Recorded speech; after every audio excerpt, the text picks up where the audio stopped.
Hi everyone, it's Kelly from Kelly's Bead Boutique.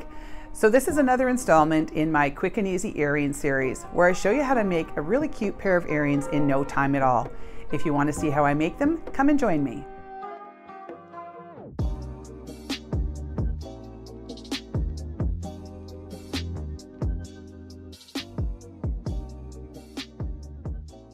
So to make our earrings, we're going to be using some 20 gauge titanium wire.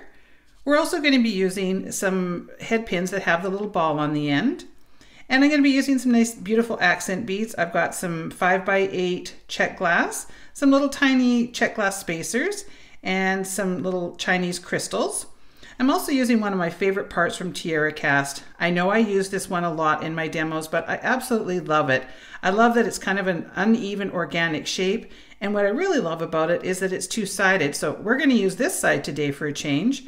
But that's the side that I almost always use. But if you do happen to buy a kit, you can do whatever side you like. So we're going to use those. We're also going to use a couple of these 6mm rhinestone spacers. I have some more of those little teeny tiny Tiara Cast bead caps that I use so often, and a set of ear wires. And for tools, we're going to be using our bent chain nose pliers, our cutters, our chain nose pliers, and our round nose pliers. So let's get started.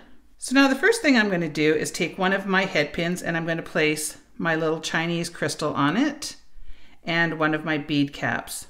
So now make sure you stick around to the end because I am going to show you a little design trick that makes these look just a little bit nicer. Now I want to bend this over without having any neck. So I just kind of take my thumbnail and place it right on top and just push away like that. So I don't really want to have much of a neck there. Now I'm going to take my round nose pliers and I'm going to go down towards the end because I want to have sort of a smaller loop, and I'm going to go up and over and down. I'm going to open and rotate and then pull that straight to the back. And then I always like to try to get that situated nicely on top so that we have a nice looking wrap. And that's about what I want to see there. So now I'm just going to wrap down a couple times. So I'm going to go down once, twice, and then I'm going to wrap going up. So this is going to be one of those sort of bulky, messy wraps. And if it gets kind of stuck like it just did there, I'm just going to grab the end of it, kind of pull it back and pull around. So you may find it easier to use your bent chain nose pliers because you can actually get a good grip on that wire.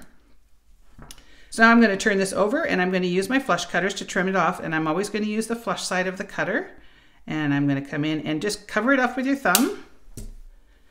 And you always want to make sure that that wire's not flying around. So now I'm going to turn it around so that the wire is coming at me. And I'm just going to find the end and just kind of give it a little squish down. Now I'm not pushing very hard. I just want to make sure that it's not sharp or anything like that. So now we've got our nice little wrap. Now I'm going to cut myself about 5 inches of wire. You could probably get away with a little less, but you know, I just kind of cut some, and so we'll see what this ends up being. So yeah, that's about 5 inches. So I'm going to take my chain nose pliers and go to the top of it and then just straighten that wire out a little bit.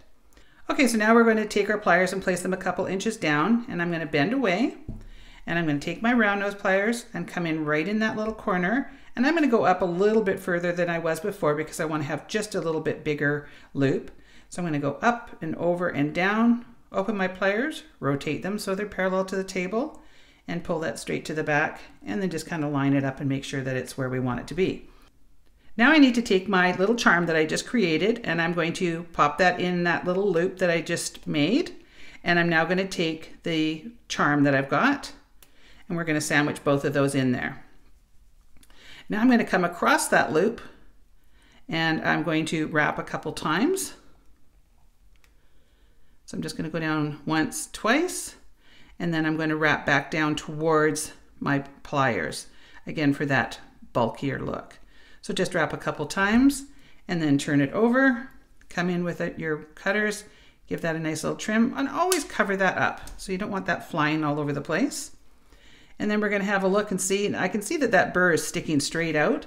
So I want to make sure that I come in with my pliers and give that a little push down. So that's what we have so far. Okay, so now I'm going to place on my Czech glass and then my rhinestone spacer, and then my Czech glass spacer. And so I've got it stacked up like this. So now what I'm going to do is I'm going to turn it sideways so that I'm looking at it this way. And I want to bend this right at the neck. I don't want to have any neck in here. So what I'm going to do is just pull that straight across like that. So we're going to have that sort of a look. So you're going to have it going off to the side like that. And now I'm going to take my round nose pliers, and you're going to probably have to come in a little bit of an angle because you don't have much room in there because there's no neck, but we're going to adjust for that later.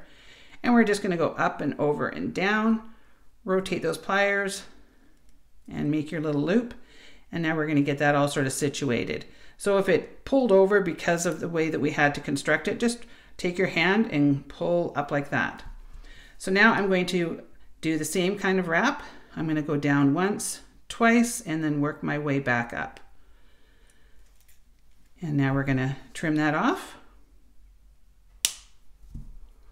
And I'm going to turn this around so that I've got the wire coming at me. And then I'm going to tuck that little burr down. And then now I'm just going to have a little look at it and make sure everything's the way that I want it to be. And if you have to do any tweaking, this is the time that you do it. Now I'm going to open up my ear wire and place that on.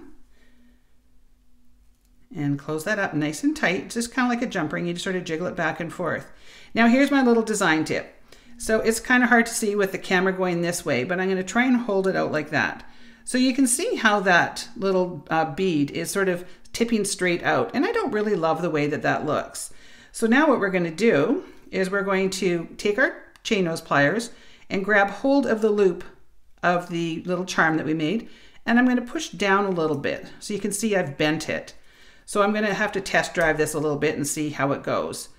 So that looks pretty good. I might do it just a little bit more. I don't want to go so much that I, completely misshape anything, but I just want to do a little tiny bit. And see, now it lays so much nicer. You can actually see that it's laying straight on top of the charm. So it's hard, again, to see sideways, but now you can see if I go sideways a little bit. I'm trying, there we go. You can see that it's actually laying flat on top versus sticking out. So that's just your little design tip for today. So there you go. There's my new Sadie earrings. I've named these after my eldest granddaughter because they're all sparkly and pretty, just like she is. I think they're really, really lovely. I think you guys are going to enjoy these ones. They come together really quick and they're really affordable to make. And as always, they will be available in kit form. You just go down below the video, there's a little description box, and there'll be a link that takes you directly to my fully secure website. So if you enjoyed this video, please make sure to give me a like, leave me a comment. I love to hear from everybody. And also make sure to subscribe to my channel if you haven't already done so. I want to thank you so much for watching, and we will see you on the next one.